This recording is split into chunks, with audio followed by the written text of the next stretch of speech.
A favorite author of mine is Michael Shermer. In addition to being the editor of Skeptic magazine, he's a science historian, which is, I think, an extraordinary credential. Of course, making his career in the area where science and history overlap, he often finds himself crossing swords, as it were, with creationists and Holocaust deniers. Due to the similarities he finds in their tactics, he defines creationism as, essentially, evolution denial. Show me one piece of evidence. Just one. No more than that. Just one. The fallacy, of course, being that when it comes to any scientific phenomenon or historical event, our understanding of it is never established on the basis of just one piece of evidence, but on the basis of a convergence of independently obtained pieces of evidence. This is a concept I explored in one video in my Logical Fallacies series, which I will link in the description just in case anyone would like to see it again.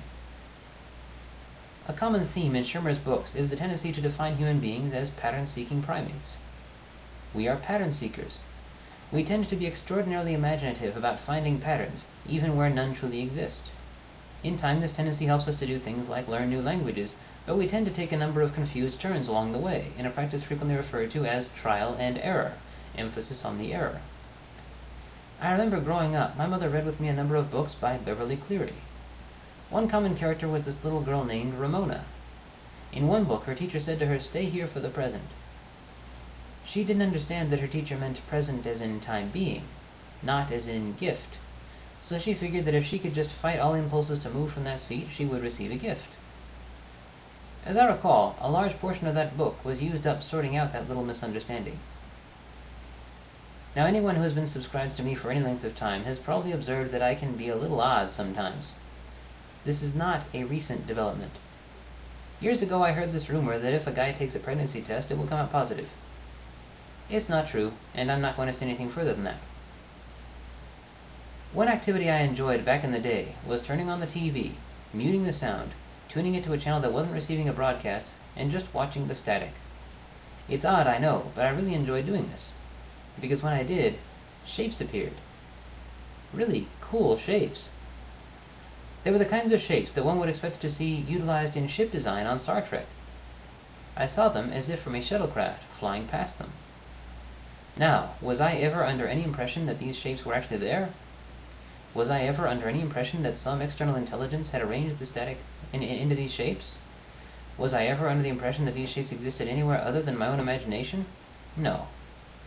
But my own imagination was good enough for me. Years before that, I was a big Transformers fan, and one day I was riding around with my dad, and I looked out the window and saw in the clouds what looked like one Transformer I had as a toy tackling a tornado which curiously was the same size. No doubt this has something to do with the fact that Transformers and tornadoes were both on my mind a lot in those days. Ancient astrologers looked up at the sky and imaginatively inferred what we now call constellations. Of course, this happened with civilizations all across the planet, and each civilization being populated by pattern-seeking primates, each developed an arrangement of constellations. But of course, being out of contact during this incredibly creative effort, each developed its own unique arrangement. There was an episode of South Park that poked fun at this phenomenon. I saw it years ago. The class went to a planetarium, but for some reason the fellow who ran it couldn't pronounce the letter T, so he kept calling it a planetarium. In one scene, the class is shown various constellations. These stars represent the hunter Orion. These stars represent the Big Dipper. These represent the Little Dipper. And these two stars represent the Crusades. In the West, when we look up at the moon, we tend to see a face which we call the man in the moon. I'm told that in the Orient, they see a rabbit. We've all had experiences like this. We've all looked at something random and gawked at how it resembled something we happen to know. I've seen a home video someone made about how a sock in the clean laundry pile just happens to resemble Lincoln. I've seen news footage just after Michael Jackson's death of people pointing to tree rings and insisting that they resembled him. I've also seen news stories of people pointing to a rust stain by the sink and insisting that it looks like Christ, which is of course absurd because the resemblance in question is clearly much closer to George Harrison. Of course, these are all examples of visual pattern seeking, but human beings are auditory pattern seekers as well. I once saw a musical segment of video, obviously made for a very young audience, and the song lyrics were in Dutch, but the video had subtitles of what these lyrics sounded like in English. It was hilarious because they really did sound like utterly absurd lyrics in English. Daarna viel een tak op mij. En ook een heel groot vogelei. Zit een gat in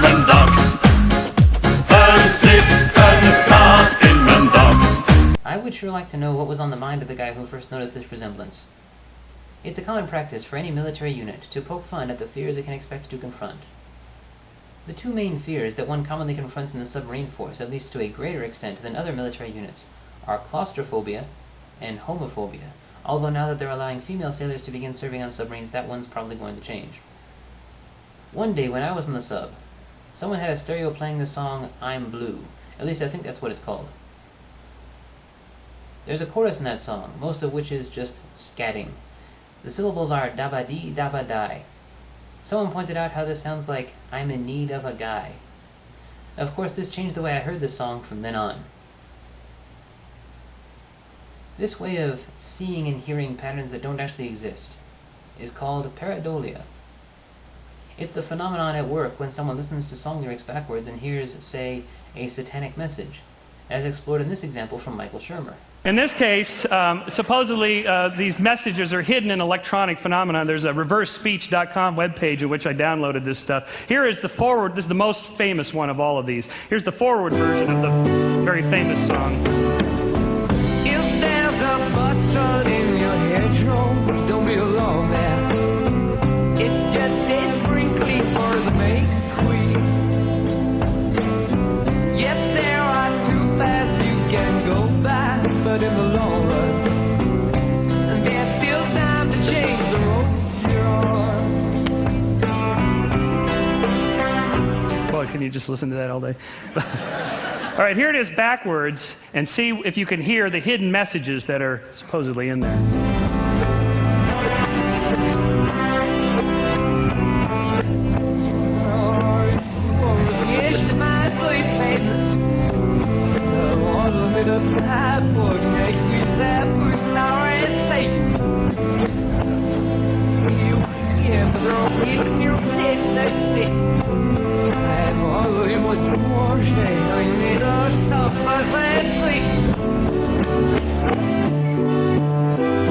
What'd you get? Satan. Okay, well, at least we got Satan. Now I will prime your auditory part of your brain to tell you what you're supposed to hear, and then hear it again.